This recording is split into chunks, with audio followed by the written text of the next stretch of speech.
Let's study ways education lonely.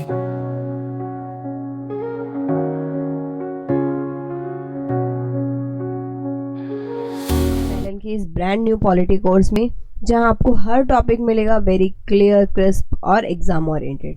हम fundamental rights देख रहे थे and this is going to be the part 2 of the fundamental rights. अभी तक हमने फंडामेंटल राइट्स आर्टिकल 22 तक पढ़ लिए थे एंड इस वीडियो में हम आगे के आर्टिकल्स को कंटिन्यू करेंगे।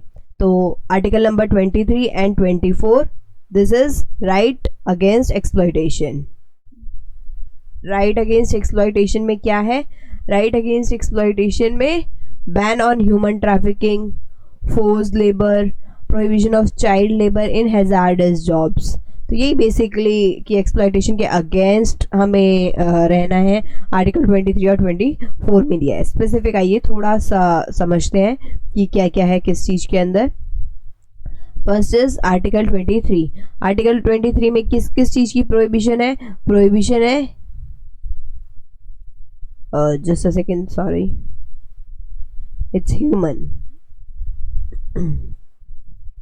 prohibition है traffic in human beings,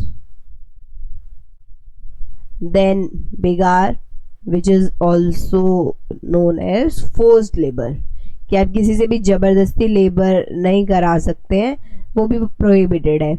and बाकी इसी तरीके के similar forms of force labour भी इसी के अंदर इंक्लूडेड है। ओके, तो बिगाड़ तो आपको यहाँ से समझ ही आ रहा है, दिस इज फोर्स लेबर। और ट्रैफिक इन ह्यूमन बीइंग का मतलब क्या है? इसके अंदर है कि selling and buying of man, women, children, या फिर इमोरटल ट्रैफिक हो रहा है वुमेन चिल्ड्रन का प्रोस्टिट्यूशन वगैरह के अंदर, तो वो सारी चीज़ें ट्रैफिक इन ह्यूमन बीइंग्स में आती हैं। ठीक है, तो आर्टिकल 23 में एक एक्सेप्शन भी प्रोवाइड है एंड द एक्सेप्शन इज कि ये परमिट करता है स्टेट को to impose compulsory service for public purpose. Okay, obviously state की मॉरल रिस्पॉन्सिबिलिटी ही यही है, तो इस चीज के लिए वो एग्जाम्पल के लिए जैसे मिलिट्री सर्विस हो गई, सोशल सर्विस हो गई, इसके लिए they are not bound to pay. उनको अगर लग रहा है कि नहीं इस वक्त इतना क्राइसिस चल रहा है या कुछ है तो दे कैन एस्केप इट। उसके अलावा ये स्टेट के ऊपर है, this is for state. And then discrimination हमने देखा था कि आर्टिकल 15 में कैसे religion, race, caste, sex, place of birth, and then 16 में डिसेंट और रेजिडेंस भी इंक्लूड थे। तो इसमें जो डिस्क्रिमिनेशन नहीं कर सकते हैं, आप किस बेसिस पे नहीं कर सकते हैं? Race, religion, caste and class only. These are the 4 terms जिसके बेसिस पे डिस्क्रिमिनेशन कॉन्स्टिट्यूशन में आर्टिकल 23 के अंडर प्रोहिबिटेड है। Then coming to article number 24। Article number 24 क्या है? Article number 24 it prohibits employment of children. ये क्या प्रोहिबिट कर रहा है? ये स्पेसिफिकली चिल्ड्रन के लिए है कि चिल्ड्रन जो है फैक्ट्रीज में या उन सब चीज़ों में एम्प्लॉयमेंट नहीं कर सकते हैं। और अगर 14 साल से कम की एज है तब तो कोई भी हैजार्डस एक्टिविटी है या फिर माइनिंग है या ऐसी कोई इंडस्ट्री है तो वहाँ पर they are prohibited to work. ठीक है, हाँ, अगर कोई हार्मलेस या इनोसेंट वर्क हो रहा है, इफ सम हार्मलेस और इनोसेंट वर्क इज डन, तो आप वो काम करा सकते हैं depending on the work and taken the permission. इसके लिए आर्टिकल 24 से एसोसिएट करके गवर्नमेंट ने कुछ कुछ चीज़ें भी बनाई है, जैसे कि अगर हम देखें तो 1996 में सुप्रीम कोर्ट ने डायरेक्ट किया था एस्टेब्लिशमेंट किसका? Child labour rehabilitation welfare fund का। ओके, देन उसके अलावा गवर्नमेंट ने 2005 में commission for protection of child rights कब लिया था? 2005 में ये इनेक्ट किया था, और इसी एक्ट के बेसिस पे इस्टेब्लिश किया था किस चीज को? जो national commission for protection of children rights है, या फिर जो स्टेट कमीशन है for protection of child rights, उसको। ठीक है, ये दो कमीशन इस आर्टिकल के अंदर 2005 में बनाए गए थे। देन और भी कुछ कुछ चीज़ें हुई थी, दीज आर सम इम्पॉर्टेंट, तो इन्हें आप ध्यान रखेंगे। This is not 2025, I wrote it wrong, it's 2005, it's 2005। Okay, so now coming to next article. तो इससे पहले एक बार 23-24 को रिवाइज कर लेते हैं। 23 और 24 में क्या था? आर्टिकल 23 बेसिकली हमारा क्या था? ट्रैफिकिंग जो भी ह्यूमन बैगर्स, फोर्स लेबर या उस तरीके का कोई भी हो रहा है, स्टेट के पास एक है कि हाँ, अगर उसको लग रहा है कि कंपलसरी उसको कुछ सर्विस करानी है पब्लिक पर्पस के लिए, तो वो भी करा सकता है। एंड देन डिस्क्रिमिनेशन नहीं हो रहा है किस किस के बेसिस पे? Religion, race, caste and class only, ये 4 दिए थे यहाँ पे। एंड देन आर्टिकल नंबर 24, इसमें क्या था? आर्टिकल 24 जो था वो स्पेसिफिकली चिल्ड्रन से एसोसिएटेड था, कि उसके अंदर आप 14 साल से कम उम्र के बच्चों को किसी हैजार्डस एक्टिविटी में या कोई ऐसी रिस्की एक्टिविटी में काम नहीं करा सकते हैं। ठीक है, now coming to next article number 25 to 28, this is right to freedom of religion. Right to freedom of religion में हम अच्छे से देखेंगे हर एक आर्टिकल को, 25-26 के अंदर क्या क्या है। तो आइए स्टार्ट करते हैं। Article number 25, what is written in article 25? It says that all the persons are equally entitled to freedom। किस किस चीज की फ्रीडम मिलती है इनको? They got the freedom of conscience, then freely profess कर सकते हैं, practice कर सकते हैं and propagate कर सकते हैं their own religion। ठीक है, तो ये ध्यान रखेंगे 4 words, freedom of conscience, freedom of profess, practice and propagate, ये चारों ही आर्टिकल नंबर 25 के अंदर associated with what? Their religion. It's religion से एसोसिएटेड। अब कंसाइंस का मतलब क्या होता है? कि आपको इनफ फ्रीडम है of an individual to mould his relation with God, कि आपको कैसा अपना भगवान के साथ रिश्ता रखना है, किस तरीके से रखना है, उसकी पूरी पावर आपकी खुद के पास है, that is conscience. Okay, then profess करना, कि आप अपना religious belief, faith openly freely बोल सकते हैं कि हाँ आप इस धर्म को मानते हैं, ये है नहीं है। देन प्रैक्टिस, वही आपको कुछ रिलीजियस वर्शिप्स हैं, रिचुअल्स करनी है, सेरेमनीज करनी है, वो सब करने की भी आपको पूरी फ्रीडम है। एंड देन प्रोपोगेट, प्रोपोगेट का मतलब क्या है? कि आप अपने रिलीजियस बिलीव्स को दूसरों को बता रहे हैं, उन्हें समझा रहे हैं। हालांकि इसके अंदर conversion is not included, remember it, conversion is not included.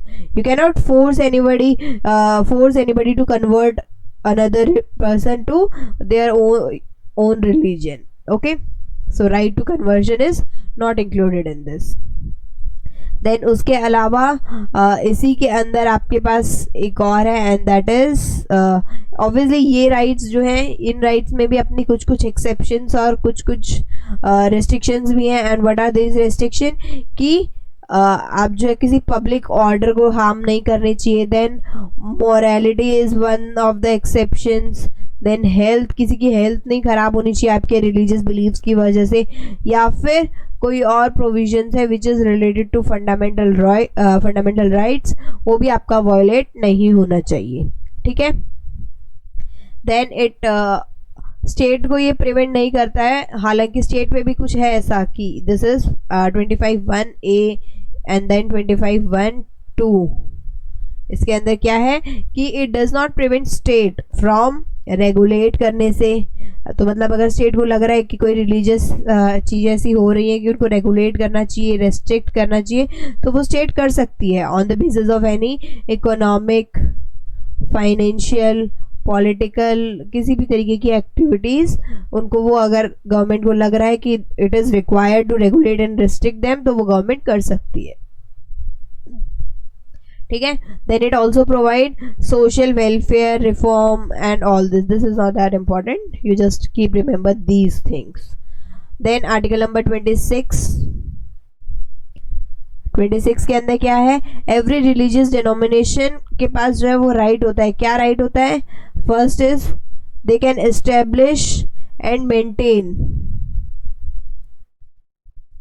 Institutions. किस चीज के लिए? फॉर रिलीजियस पर्पस, ठीक है. Then B is they can manage their own affairs in the matter of manage its own affairs, okay. Then C, you can acquire and own any movable or immovable property for religious purposes. You can own and acquire, okay. Then you can also administer the property. So basically this article 26 एक collective right माना जाता है आपका. This is a collective right कि किसी एक individual को नहीं, कुछ ऑर्गेनाइजेशन हो गया, कोई चीज हो गई, उनको ये राइट्स दे रहे हैं, तो दिस इज कलेक्टिव राइट. जबकि दिस आर्टिकल 25 इज ये आपके freedom of conscience profess practice करने के लिए आपको दे रहा है, तो ये इंडिविजुअल राइट होता है, ये स्पेसिफिकली इंडिविजुअल्स को मिल रहा है, तो this is an individual right, okay. Keep remember this point. Then article 25 is an individual right, whereas article 26 is an collective right, okay. Now coming to the next point is article number 27. article number 27 क्या बोल रहा है? article number 27 आपका बोल रहा है 27. It says that no person shall be compelled to pay any taxes. मतलब religious के बेसिस पे आपको कोई टैक्सेस नहीं पे करने हैं, कोई प्रमोशन करना है, मेंटेनेंस करना है किसी पर्टिकुलर रिलीजन का, तो उसके लिए गवर्नमेंट आपसे कोई टैक्स नहीं ले सकती है, ठीक है. इफ तो state should not spend the public money collected by way of tax. और इसी तरीके से स्टेट के पास भी रेस्ट्रिक्शन है कि उन्होंने टैक्स से जो पैसा कलेक्ट कर रखा है वो किसी स्पेसिफिक रिलीजन के पर्पस के लिए या रिलीजन के प्रमोशन के लिए नहीं अप्लाई कर सकती है. ये देखिए मैं आपको ना एक डायग्राम से समझाने की कोशिश करती हूँ, शायद आपको अच्छे से समझ आ पाए. आर्टिकल 27 में हालांकि आपको अगर कोई फीस लग रही है कुछ स्पेसिफिक चीज़ों के लिए तो वो फीस आप एक बार को ले सकते हैं, पर कोई टैक्स गवर्नमेंट स्पेसिफिकली नहीं लगा सकती है. तो फॉर एग्जांपल आर्टिकल 27 है, आपको यहाँ पे बोला जा रहा है कि जस्ट अ सेकेंड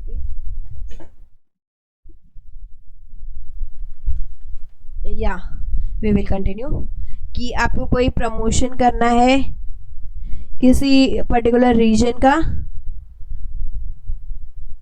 तो उसके लिए आप टैक्स लगा लो या आप ये कर लो, तो this is prohibited for government, okay. And then लेकिन अगर ये है कि आप सभी रिलीजन का इक्वल प्रमोशन कर रहे हैं, if you are doing equal promotion of all the religions, तो यहाँ जैसे इसमें यहाँ रिस्ट्रिक्शन हो गई थी, तो यहाँ कोई रिस्ट्रिक्शन नहीं है, you can keep doing that, okay. So I hope ये डायग्राम आपको थोड़ा सा मैंने सिर्फ समझाने के लिए एलैबोरेट किया और एक्सप्लेन किया है, आई होप आपको समझ आया होगा. Now coming to next article, article number 28. What does article number 28 says? Article 28 is associated with our religious education, जो instructions है basically उनके लिए. It says article 28 कि no religious instruction shall be provided, कि कोई भी रिलीजियस इंस्ट्रक्शन जो है वो प्रोवाइड नहीं की जाएगी। किसको? कोई भी एजुकेशनल इंस्टीट्यूशन है जो कि स्टेट एजुकेशनल इंस्टीट्यूशन है जो कि पूरे तरीके से स्टेट की फंडिंग से बना है, it is maintained out of state funds, तो वहां पे आप कोई रिलीजियस इंस्ट्रक्शंस नहीं दे सकते हैं। ठीक है, तो बेसिकली अगर हम ये देखें तो एजुकेशनल इंस्टीट्यूशंस जो हैं ये 4 तरीके के होते हैं। तो फर्स्ट वन इज अपना यही पूरे तरीके से स्टेट मेंटेन कर रही है, wholly maintained by state. Then second is it is administered by state but established under trust. Then third type of institution is that it is recognized by state. State बस इसको recognition दे रही है। Okay. Then fourth is it is receiving aids from state.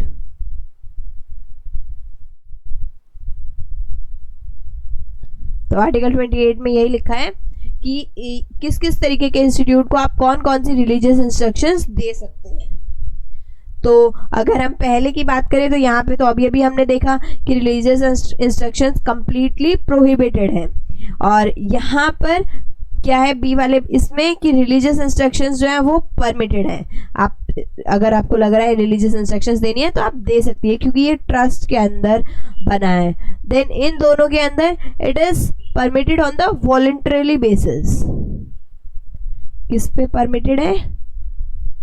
Voluntary basis पे permit है, पूरे तरीके से नहीं। ठीक है, तो ये 4 तरीके के इंस्टीट्यूशंस है और इन पे किस तरीके की इंस्ट्रक्शंस लगी हुई हैं क्या नहीं वो मैंने आपको पूरा यहाँ क्रिस्प तरीके से अच्छे से समझा दिया है। आई होप आपको क्लियर हो गया होगा। सो आर्टिकल 29-30 पे जाने से पहले एक बारी 24 से 28 फटाफट से रिवाइज कर लो अपने अपने मन में। 25 से 28 सॉरी 25 क्या था? 25 was freedom of conscience and religion, propagate करना है, प्रोफेस करना है, ये सारी चीजें। देन 26 में क्या था? 26 में था कि कलेक्टिव राइट्स हैं जो हमारे पास। क्या कलेक्टिव राइट्स थे कि आप एस्टेब्लिश कर सकते हैं, कोई भी इंस्टीट्यूशन मेंटेन कर सकते हैं रिलीजियस पर्पस के लिए, कोई प्रॉपर्टी आपको लेनी है तो वो आप ले सकते हैं। देन 27 में क्या था कि गवर्नमेंट कोई भी टैक्स नहीं ले सकती है, अगर उसको इक्वल प्रमोशन करना है तो वो कर सकती है सभी रिलीजन का, किसी एक स्पेसिफिक रिलीजन का कोई पर्टिकुलर प्रमोशन गवर्नमेंट नहीं कर सकती है, उसको उसके लिए गवर्नमेंट प्रोहिबिटेड है। देन 28 में we have seen right now कि एजुकेशनल इंस्टीट्यूशंस जो है उन पे क्या क्या तरीके की रिलीजियस इंस्ट्रक्शंस हैं, that is something which we have seen. Now coming to article 29 to 30 which are cultural and educational rights. What is this? Cultural and educational rights. इसमें 2 rights हैं, right of minorities to conserve the culture and right to establish and administer their own educational institutions. तो ये देखो educational institutions के बारे में हमने अभी आर्टिकल 28 में भी पढ़ा था, और यहाँ पे हम जो educational institutions के बारे में पढ़ेंगे that will be more associated with minorities. ठीक है, तो आइए 29 और 30 को भी समझते हैं। What is in article 29? Article 29 से क्या बोलता है हमें कि अगर आप सिटीजन है किसी भी सेक्शन के, you are citizen of any section residing in any part of the India, अगर आपके पास कोई भी स्पेसिफिक ऐसे लैंग्वेज है, स्क्रिप्ट है, कल्चर है, तो आप उसे प्रिजर्व कर सकते हैं, कंजर्व कर सकते हैं basically.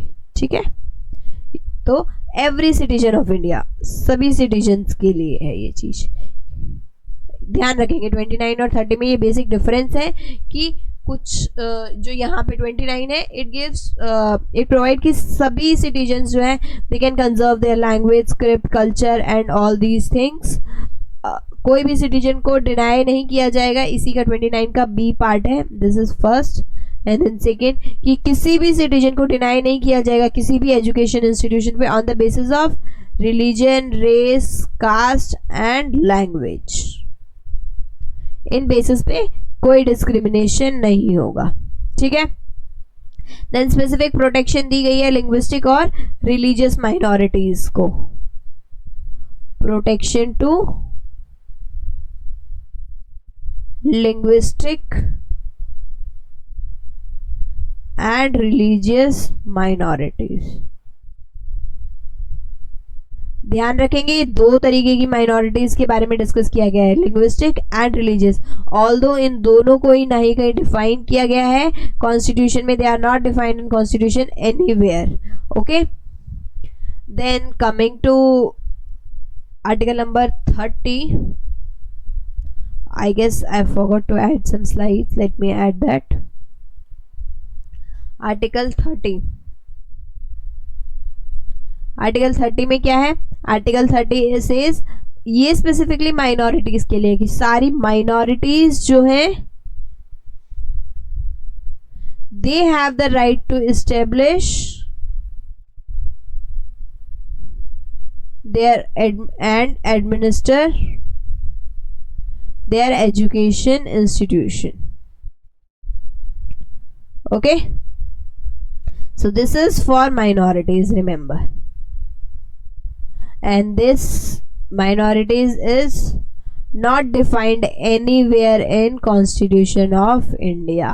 You will keep remember this point. ठीक है. तो कंपनसेशन भी देती है इसके अंदर एक 44th कॉन्स्टिट्यूशनल अमेंडमेंट एक्ट जो 1978 का है उसके अंदर था कि स्टेट्स ने कंपनसेशन दिया था. कंपनसेशन बाय स्टेट्स जब उन्होंने एक्वायर किया था किसको? दे एक्वायर या एक्विजिशन लगा लो of minority education institutions. Okay, so I hope आपको समझ आया होगा कि 29 और 30 में क्या डिफरेंस है. Basically 29 is for all citizens की हर सिटीजन को, किसी भी सिटीजन को लग रहा है उसे अपनी लैंग्वेज, स्क्रिप्ट और कल्चर कंजर्व करना है, रिलीजन, रेस, कास्ट, लैंग्वेज के बेसिस पे कोई डिस्क्रिमिनेशन नहीं होगा. देन 30 में जो माइनॉरिटीज हैं उनको स्पेसिफिकली दिया था कि they can establish and administer their educational institutions. Then article number 31 मैंने अभी आपको पहले भी मैंने आपको वो लास्ट क्लास में जब बताया था कि राइट टू प्रॉपर्टी जो था वो 19(1)(g) में था और आर्टिकल 31 था जो कि कॉन्स्टिट्यूशन से कौन से अमेंडमेंट से डिलीट किए गए हैं? They have been deleted through 44th constitution amendment act से उनको डिलीट किया गया है कॉन्स्टिट्यूशन से. So now coming to the last, that is right to constitutional remedies, article number 32. Doctor B R Ambedkar ने ये ध्यान रखेंगे कि इसको क्या बोला था? Heart and soul of the constitution बोला था. Heart and soul of the constitution. इस राइट के अंदर बेसिकली क्या है कि अगर आपके कोई भी फंडामेंटल राइट का वायोलेशन हो रहा है तो आप डायरेक्ट सुप्रीम कोर्ट जा सकते हैं. हालांकि और कोई राइट आपका अगर वायलेट हो रहा है तो आपको नॉर्मल प्रोसीजर से जाना होगा कि अगर वो पहले डिस्ट्रिक्ट कोर्ट के अंदर आता है तो डिस्ट्रिक्ट में जाएंगे, देन आप हाई कोर्ट जाएंगे and then you will come to supreme court. But अगर आपकी किसी फंडामेंटल राइट का वायलेट हो रहा है तो आप एक normal individual directly supreme court जा सकते हैं. So this is our article number 32. Okay, article number 32 के अंदर हमने कुछ चीज़ें हैं जो कि हम समझेंगे एंड बता दें कि इसी आर्टिकल के अंदर सुप्रीम कोर्ट के पास पावर आती है. इसी के अंदर सुप्रीम कोर्ट के पास पावर आती है कि वो कुछ रिट्स भी इशू कर सकता है. What is writs? Basically courts के ऑर्डर्स होते हैं अलग अलग स्पेसिफिक तरीके के जो मैं अभी आपको समझाऊंगी. ठीक है. और अगर आप हाई कोर्ट भी, ऐसा नहीं है कि अगर आपके फंडामेंटल राइट्स का वायलेट हो रहा है तो आप हाई कोर्ट जा ही नहीं सकते हैं. आप हाई कोर्ट भी जा सकते हैं अगर आपको लग रहा है कि आपको पहले हाई कोर्ट जाना चाहिए, तो हाई कोर्ट अगर आपको जाना है तो आप कौन से आर्टिकल के अंदर जाएंगे, 226 के अंदर। इसमें क्या है कि आप फंडामेंटल राइट्स के अलावा और भी किसी जगह अगर आपको लग रहा है कि और भी किसी राइट का मेरा वायलेशन हो रहा है तो उसके लिए भी जा सकते हैं। तो थोड़ा सा डिफरेंस समझाती हूँ मैं आपको कि सुप्रीम कोर्ट और हाई कोर्ट की पावर्स जो रिट्स के लिए होती है स्पेसिफिकली वो कैसे डिफर करती है, supreme court and high court. Okay, supreme court और हाई कोर्ट में सबसे पहली जो चीज है कि सुप्रीम कोर्ट सिर्फ और सिर्फ फंडामेंटल राइट्स के लिए ही आप जा सकते हैं सुप्रीम कोर्ट अगर आपके फंडामेंटल राइट्स का वायलेट हो रहा है। दूसरा, आप फंडामेंटल राइट के साथ साथ अगर आपका कोई लीगल राइट भी वायलेट हो रहा है तो भी आप जा सकते हैं। तो बेसिकली सुप्रीम कोर्ट की जो डिस्क्रिशन है इस केस के अंदर, it is narrow then, Supreme Court की discretion is narrow than high Court, ध्यान रखेंगे ये पॉइंट, ठीक है। Then Supreme Court obviously throughout the whole territory, पूरे इंडिया में कहीं भी कोई भी दिक्कत है किसी को भी तो वो डायरेक्ट जा सकता है फंडामेंटल राइट्स के लिए सुप्रीम कोर्ट। तो सुप्रीम कोर्ट की जो जुरिस्डिक्शन है वो ऑल ओवर द इंडिया आती है, लेकिन इसकी जुरिस्डिक्शन जिस स्टेट का ये है उसी स्टेट के लिए इसकी जुरिस्डिक्शन स्पेसिफिकली रहती है। तो इसमें सुप्रीम कोर्ट के पास जो है वो वाइडर पावर्स हैं देन हाई कोर्ट, ठीक है। Then next is supreme court can't refuse to exercise the writ. अगर कोई आया है कि उसको फंडामेंटल राइट्स का वायलेट हो रहा है तो सुप्रीम कोर्ट रिफ्यूज नहीं कर सकता, it can't refuse to exercise the writ. पर हाई कोर्ट के पास ये लिवरेज है कि इट मे रिफ्यूज, अगर उसको लग रहा है कि नहीं तुम्हें मेरे पास नहीं आना चाहिए था, तुम किसी और के पास जाओ, तुम डिस्ट्रिक्ट में जाओ या सुप्रीम कोर्ट जाओ, तो दे में रिफ्यूज कि हाँ हमारे पास आने की जरूरत नहीं है, ठीक है। ये आप ध्यान रखेंगे। Now coming to the writs, थोड़ा सा समझते हैं रिट्स क्या क्या है हमारे पास। 1 2 3 4 5 रिट्स हैं जो हमारी आर्टिकल 32 में लिखी गई है। इन्हीं को प्रेरोगेटिव रिट्स भी बोलते हैं, they are also known as prerogative writs. Where should I write it, prerogative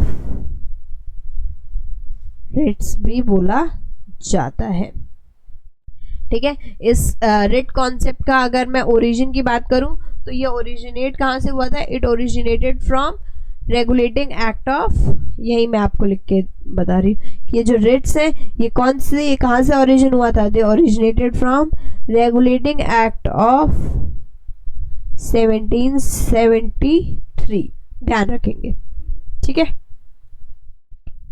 then जो ये आर्टिकल 32 था हमारा, इसके अंदर एक और चीज है जो आप ध्यान रखेंगे, दैट इज कि इसमें पार्लियामेंट के पास पावर होती है कि अगर उसको लग रहा है कि उसे किसी और कोर्ट को भी इशू करने की पावर देनी है ये रिट सुप्रीम कोर्ट और हाई कोर्ट के अलावा, तो वो ये कर सकता है। हालांकि अभी तक पार्लियामेंट ने ऐसा कुछ किया नहीं है, ठीक है। नाउ रिट्स कौन कौन सी है, habeas corpus, mandamus, certiorari, prohibition and quo warranto. तो सबसे पहले एक एक समझेंगे हम। Habeas corpus, to have the body, इसे एच से ध्यान रखेंगे, habeas corpus and then have the body, कि आपके पास बॉडी होनी चाहिए, मतलब आपको जानना है। Basically protection against illegal detention, कि कोई भी इंसान आपको ऐसे ही आके उठाकर नहीं ले जा सकता। आपको अगर आप पूछ रहे हैं कि हाँ भाई आप किस अधिकार से मुझे लेकर जा रहे हैं, क्या है आपका राइट, तो आपको बताना पड़ेगा कि मेरी ये बॉडी है, ये पावर है मेरे पास, उसी के बेसिस पे मैं लेके जा रहा हूँ। जैसे कि यहाँ पे मैंने कुछ कुछ एग्जांपल्स भी लिख दिए हैं ताकि आपको समझ आए।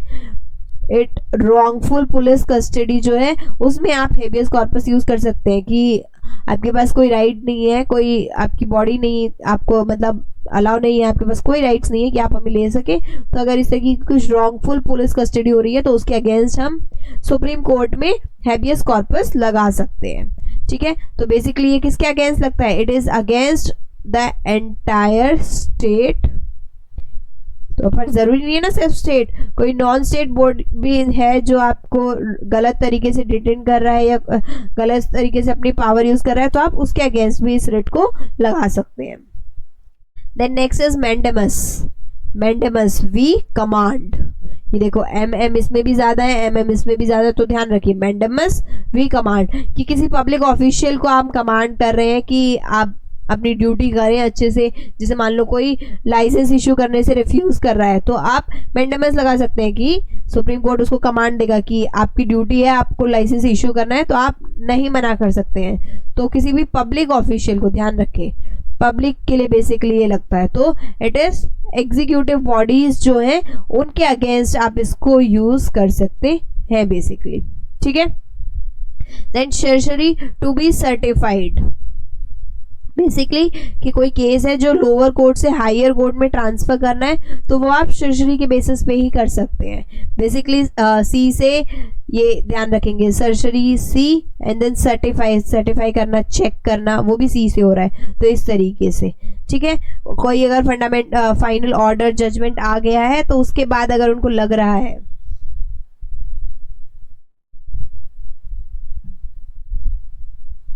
देन नेक्स्ट इज ये बेसिकली कोई एडमिनिस्ट्रेशन में अगर लग रहा है कि ज़रूरत है या लोअर कोर्ट्स पे हायर कोर्ट्स जो हैं वो लगा सकते हैं ये रेट. देन प्रोहिबिशन, ये बेसिकली लोअर कोर्ट्स पे it can be initiated against lower courts. Basically क्या है, it is to forbid stop a lower court from overstepping the jurisdiction. कि हम पहले ही प्रोहिबिशन एक तरीके से प्रिवेंशन, कि हम प्रिवेंटिव मेथड्स यूज कर रहे हैं और हम पहले ही आपको रोक रहे हैं कि आपको अपनी जुरिसडिक्शन से बाहर जाने की कोई ज़रूरत नहीं है, अपने जुरिसडिक्शन में रहकर ही काम करिए. तो ये सर्जरी और प्रोहिबिशन एक तरीके से सेम ही है, बस इन दोनों के बीच में बेसिक डिफरेंस क्या है, यही है कि प्रोहिबिशन पहले ही आपको अलाउ कर रहा है कि आप रुक जाइए, आपको कोई ज़रूरत नहीं है, बल्कि जो सर्जरी है वो बाद में फंडामेंटल फाइनल ऑर्डर जजमेंट आ गया है उसके बाद अब लग रहा है कुछ गड़बड़ हो गई है तो आप सर्जरी लगाते हैं. ठीक है. Then quo warranto, by what authority, कि हम आपसे पूछ सकते हैं किस अथॉरिटी से, अगर आप हमें यही जैसे questioning the illegal holding of public office, कि किस अथॉरिटी से आप यहाँ पर हैं. तो अगर आपको अथॉरिटी पूछनी है कि क्या अथॉरिटी है आपके पास, तो आप क्यू वारंटो रिट लगाते हैं. जैसे कोई अनक्वालिफाइड पर्सन गवर्नमेंट जॉब में आ गया है तो आप ये क्यू वारंटो की अथॉरिटी लगा सकते हैं. ठीक है. एक चीज जो अलग से आप ध्यान रखेंगे दैट इज कि जो क्यू वारंटो है that can be sorted by any interested person. कोई भी इंटरेस्टेड पर्सन है जिसको लग रहा है कि हाँ जानना है, भले ही उसका अपना डायरेक्ट लिंक है या नहीं है, वो क्यू वारंटो लगा सकता है. लेकिन बाकी 4 में डायरेक्ट आपका कुछ ना कुछ लिंक होना चाहिए, तभी आप ये रिट्स इशू करवा सकते हैं. ओके, आई होप आपको समझ आया होगा. This is a bit factual but फिर भी I tried my best to make you understand, ताकि आपको ध्यान रहे कुछ चीज़ों के साथ. So now coming to article number 33, these are not that important. ये बेसिकली अब आपके आर्टिकल्स हैं जो आर्म्ड फोर्सेस के लिए यूज होते हैं. तो एक जो चीज़ है इसमें आप ध्यान रखेंगे दैट इज कि ये सारे जो राइट्स हैं आर्टिकल 33 से 35 तक अभी जो हम पढ़ने वाले हैं, इन आर्टिकल्स में ज़्यादातर जो पावर होती है to make any law with respect to anything, वो पार्लियामेंट के पास होती है. स्टेट लेजिस्लेचर के पास इसमें कोई पावर नहीं होती है. You will keep remember this important point. Okay. So आइए समझते हैं आर्टिकल नंबर 33 में क्या है. Power of parliament to modify rights from arm forces. Arm forces के लिए उनको कोई राइट्स फंडामेंटल राइट्स जो है वो मॉडिफाई करने हैं, रिस्ट्रिक्ट करने हैं, तो उसके लिए ये आर्टिकल 33 है. क्या कहता है आर्टिकल 33 कि पार्लियामेंट कैन रेस्ट्रिक्ट और modify the fundamental rights of किस के, आर्म फोर्सेस के. पैरामिलिट्री में कोई फोर्स है, पुलिस की कोई फोर्स है, देन कोई इंटेलिजेंस एजेंसी है, या फिर कोई भी फोर्स है which is responsible for the public order, उन सब के फंडामेंटल राइट्स को रेस्ट्रिक्ट करना है या मॉडिफाई करना है, वो पार्लियामेंट कर सकती है अंडर आर्टिकल 33. ठीक है. And the one more important point is it can't be challenged in any court. ऐसा नहीं है कि आप बोल सकती है कि इनमें से किसी के भी फंडामेंटल राइट्स को रेस्ट्रिक्ट कर दिया है तो वो लोग जाके चैलेंज नहीं कर सकते कोर्ट में. This is also an important point. ठीक है. So basically it exclude the court martials from the jurisdictions of Supreme Court and High Court for fundamental rights. Then article number 34, ये restrictions लगा रहा है मार्शल लॉ के time पे. During martial law parliament can indemnify का मतलब वो legally protect कर सकती है लोगों को for acts done in connection of the restoration of order, कि हमने ऑर्डर को रिस्टोर करने के लिए जो भी एक्ट्स किए हैं वो लीगल थे, तो लीगली प्रोटेक्ट बेसिकली करने का काम पार्लियामेंट कर सकती है. वो सस्पेंड भी कर सकती है, री इन्फोर्स कर सकती है सारी की सारी रिस्ट्रिक्शंस को फंडामेंटल राइट्स पे. ठीक है. तो लेकिन एक जो चीज़ है कि जो हैबियस कॉर्पस वाली हैबियस कॉर्पस की जो रिट थी, दे कांट सस्पेंड दिस, इसको वो सस्पेंड नहीं कर सकते हैं, ध्यान रखेंगे. ठीक है. देन यहाँ बेसिकली थोड़ा सा डिफरेंस मैंने समझाने की कोशिश की है कि जो मार्शल लॉ होता है और नेशनल इमरजेंसी होता है उसमें क्या डिफरेंस है. मार्शल लॉ इज कि मिलिट्री कंट्रोल ले रही है सिविल एडमिनिस्ट्रेशन का जब कोई एक्सट्रीम सिचुएशंस आ जा रही हैं, लेकिन जो इमरजेंसी है वो सिर्फ 3 ही बेसिस पे जो कि कॉन्स्टिट्यूशन में स्पेसिफिकली मेंशन है under article 352, 356 and 352 is national emergency, 356 is president rule जो लगता है एंड 360 इज फाइनेंशियल इमरजेंसी. इनको हम डिटेल में जब इमरजेंसी पढ़ेंगे तो पढ़ेंगे. फिलहाल के लिए सिर्फ आपको इतना कि जब इन 3 आर्टिकल्स के अंदर अगर कॉन्स्टिट्यूशन ने कोई इमरजेंसी लगाई है तो उसको हम बोलते हैं इमरजेंसी, लेकिन अगर मिलिट्री ने कंट्रोल ले लिया सिविल एडमिनिस्ट्रेशन का किसी एक्सट्रीम सिचुएशन में तो दैट इज मार्शल लॉ. हालांकि इंडिया में कॉन्स्टिट्यूशन फॉर्म होने के बाद अभी तक कभी भी एक भी बार मार्शल लॉ नहीं लगा है. ठीक है. And this is implicitly mentioned in constitution, जबकि ये जो है दिस इज इम्प्लिसिट, ऐसे अलग से कहीं मेंशन नहीं है कॉन्स्टिट्यूशन में मार्शल लॉ करके, लेकिन मतलब मिलिट्री की जो ये इमरजेंसी है, लेकिन ये इमरजेंसी जो है वो स्पेसिफिकली एक्सप्लिसिटली मेंशन्ड है कॉन्स्टिट्यूशन में. ठीक है. Then now coming next to the article number 35, it says laws to give effects to certain fundamental rights, कि पार्लियामेंट जो है वो लॉ बना सकती है किस किस पर, कुछ कुछ स्पेसिफिक आर्टिकल्स पे अगर उसको लग रहा है. तो parliament can make laws on article 16(3), 32(3), 33, 34, 23 and 24. 23 और 24 में तो ये है कि they can punish for human trafficking, bond labour और चाइल्ड लेबर. ये स्पेसिफिक आर्टिकल्स हैं, बस इसमें कुछ ज़्यादा आपको ध्यान रखने की ज़रूरत नहीं है, सिर्फ मैंने आर्टिकल 35 कवर करने के लिए आपको ये पॉइंट बता दिया है. ठीक है. उसके अलावा कुछ कुछ कॉन्स्टिट्यूशनल या फिर आप ये कह लीजिए नॉन फंडामेंटल राइट्स भी हैं जो आपको थोड़े बहुत मुझे लगता है पता होने चाहिए. They are important from exam perspectives, तो वो भी एक बार समझ लेते हैं. And what are they? First is article number 265. Article 265 कहते हैं कि no tax shall be levied और कलेक्टेड एक्सेप्ट बाय अथॉरिटी, कि सिर्फ जो अथॉरिटी के पास पावर है उसके अलावा और कोई भी ऐसे ही रैंडम इंसान टैक्स कलेक्ट या फिर ना लगा सकता है और ना ही कलेक्ट कर सकता है. ठीक है. This is written in article 265. Then article 300A हमने कल भी पढ़ा, पिछली वीडियो में भी देखा था कि कोई भी इंसान जो है उसको आप प्रॉपर्टी के लिए डिप्राइव नहीं कर सकते हो accept by authority of law. ये प्रॉपर्टी से एसोसिएटेड है, मैंने आपको कल डिटेल में समझा दिया था. देन आर्टिकल 326 इज इलेक्शंस, कि जो एडल्ट्स सफरेज है उसी के बेसिस पे, मतलब सबके पास वोटिंग राइट्स होगा. ठीक है. Elections of Lok Sabha and state legislative. Okay. So I hope you have understood the fundamental rights and उसका पूरा ओवरव्यू आपको समझ आ गया होगा. एक बार एक क्विक रिवीजन भी आप जरूर कर लीजिएगा. उसके बाद मैंने कुछ क्वेश्चंस भी ऐड किए हैं, let's go through some questions ताकि पूरी रिवीजन हो जाए. Which of the following is not a fundamental right? कौन सा फंडामेंटल राइट नहीं है? राइट टू इक्वालिटी है. राइट टू प्रॉपर्टी नहीं है. कौन से कॉन्स्टिट्यूशनल अमेंडमेंट से इसको रिमूव किया था? 44th कॉन्स्टिट्यूशन से. और अब ये कौन से आर्टिकल के अंदर आ गया है ये आप मुझे कमेंट सेक्शन में बताएंगे, अभी अभी मैंने जस्ट आपको बताया है, ठीक है। Then article 21 of the constitution guarantees which right, 21 में कौन सा राइट है, right to constitutional remedies, no, ये कौन से आर्टिकल में है, it is in article 32। Right to equality, no, it is under article 14। Then right to education, right to life and personal liberty. Right to education is article 21A and right to life and liberty is article 21. तो यहाँ पे सिर्फ 21 पूछा है तो आप D लगाएंगे। How many fundamental rights are there in Indian Constitution? हमने देखा था 6 fundamental rights है हमारे पास। Then which article is called the heart and soul of the Constitution? किसने कहा था ये heart and soul of the Constitution?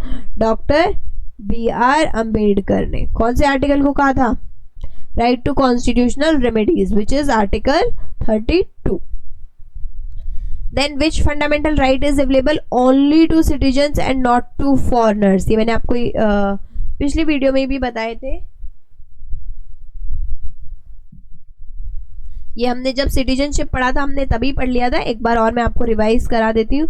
Article 15, 16, 29, 30 and 19 ये आर्टिकल्स थे जो सिर्फ और सिर्फ सिटीजन्स के पास एप्लीकेबल है एंड फॉरेनर्स के पास नहीं। तो आइए इसमें देखते हैं। This is article number 14, protection of life and liberty, article number 21, right to freedom of speech and expression, article 19, protection against arbitrary arrest, ये आप मुझे कमेंट सेक्शन में बताएंगे, ठीक है। तो यहाँ पे कौन सा हो जाएगा, C will be the answer, article 19, इनमें से आर्टिकल 19, ठीक है।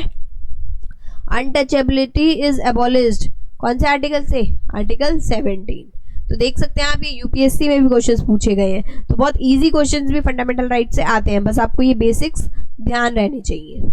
विच article deals with the right to education, this is article 21 है। ध्यान रखें आर्टिकल 21 नहीं आएगा, इट इज स्पेसिफिकली आर्टिकल 21 है। कौन से कॉन्स्टिट्यूशनल अमेंडमेंट एक्ट से ये ऐड किया गया था, it is 6th constitutional amendment act से। Then which of the following is a writ issued to release a person from illegal detention, illegal detention अगर किसी इंसान पे हो गई है तो कौन सी रिट इशू की जाएगी, prohibition, mandamus, certiorari, habeas corpus.